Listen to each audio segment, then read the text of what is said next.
Fueron aproximadamente 1000 días en los que el país estuvo enfrascado en el debate del referendo reeleccionista, mientras las bases populares uribistas recogieron firmas apoyando la iniciativa. Los pocos republicanos que quedamos en este país lo lamentábamos desde nuestras casas, albergando la esperanza de que en realidad no hubiese Uribe 3.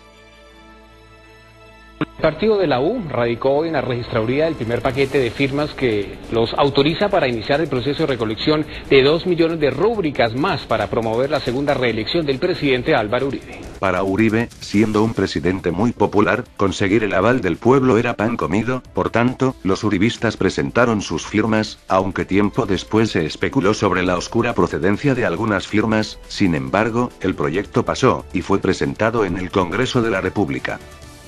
La Cámara de los Representantes colombianos ha aprobado un referéndum que permitiría la reelección de Álvaro Uribe como mandatario. Los legisladores mostraron su apoyo con 85 votos a favor, 5 en contra y 76 abstenciones. El referéndum ya ha pasado al Senado y ahora irá a la Corte Constitucional de Colombia. Claramente, Uribe tenía la mayoría de los poderes a su favor. Como cualquier aficionado a la política, o estudiante de la materia, sabe, el poder en la mayoría de los estados modernos está dividido en 3, lo cual llamamos tripartición del poder. Consiste en el poder ejecutivo, que suele ser asociado inmediatamente con el presidente de la República, aunque yo prefiero asociarlo al gobierno en sí, lo cual incluye ministros, gobernadores y alcaldes. Para resumir, se encarga de la administración del Estado. El segundo poder que tenía Uribe a su favor, era el legislativo, el cual en Colombia, encontramos su representación en el Congreso, dividido en Cámara Alta y Cámara Baja, o en castizo, el Senado y la Cámara de Representantes. En otros países le llaman Asamblea Nacional o Parlamento. El tercer poder que voy a mencionar no es el judicial, es más, una extraña invención que me sorprende. Lo llamamos cuarto poder, el Ministerio Público, en el que se encuentran organismos como la Fiscalía y la Procuraduría General de la Nación, aunque oficialmente estos organismos deberían estar en la tercera división. A continuación, el lamebotas del procurador emitiendo un fallo a favor del referendo. Última hora. Noticias Caracol. El Ministerio Público solicita a la Corte Constitucional los siguientes pronunciamientos. Declarar exequible la Ley 1354 de 2009.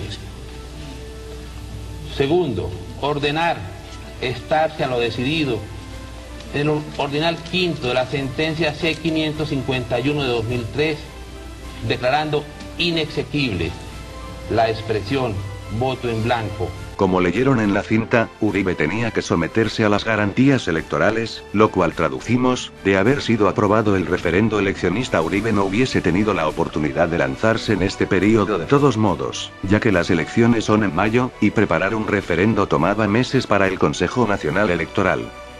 Ahora, no solo eso, también estaba que Uribe tenía plazo para lanzarse hasta los primeros días de marzo, cosa que era imposible si se aprobaba la iniciativa de referendo a finales de febrero. Aún así, los uribistas no son estúpidos. Valiéndose de la Constitución que tanto ha pisoteado su líder mesiánico, estaban dispuestos a exhortar a los votantes a votar en blanco con el fin de descartar a los candidatos que se lanzaron para la primera vuelta y aplazar las elecciones presidenciales, por tanto, darle más tiempo a Uribe y a su iniciativa reeleccionista. Aclaro que el voto en blanco que pretendía que se declarase inexequible según el procurador, era el voto en blanco en el referendo. En otras palabras, o era sí, o era no, no había tercera opción. El voto en blanco al que me refiero es al clásico que aparece en los tarjetones que usamos para elegir presidente. Sin embargo, aunque ya se veía venir por parte de una de las representantes del Poder Judicial, la Corte Constitucional, las cosas pintaron diferente.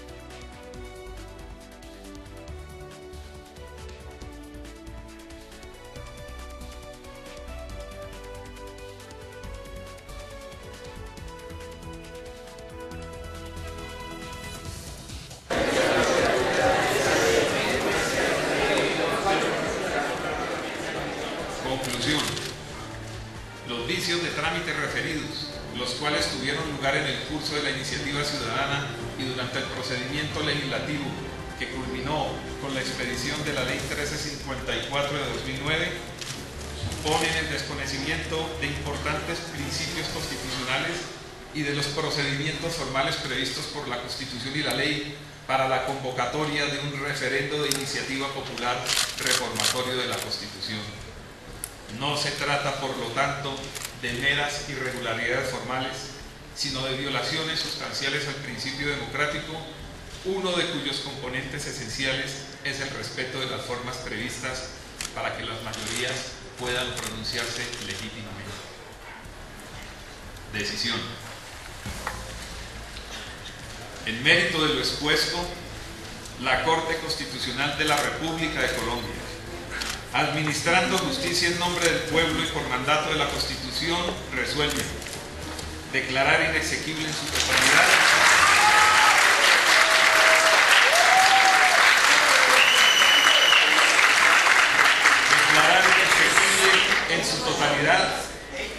la Ley 1354 de 2009, por medio de la cual se convoca a un referendo constitucional y se somete a consideración del pueblo un proyecto de reforma constitucional.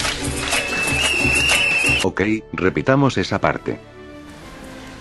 Decisión. En mérito de lo expuesto, la Corte Constitucional de la República de Colombia, administrando justicia en nombre del pueblo y por mandato de la Constitución, resuelve declarar inexequible en su totalidad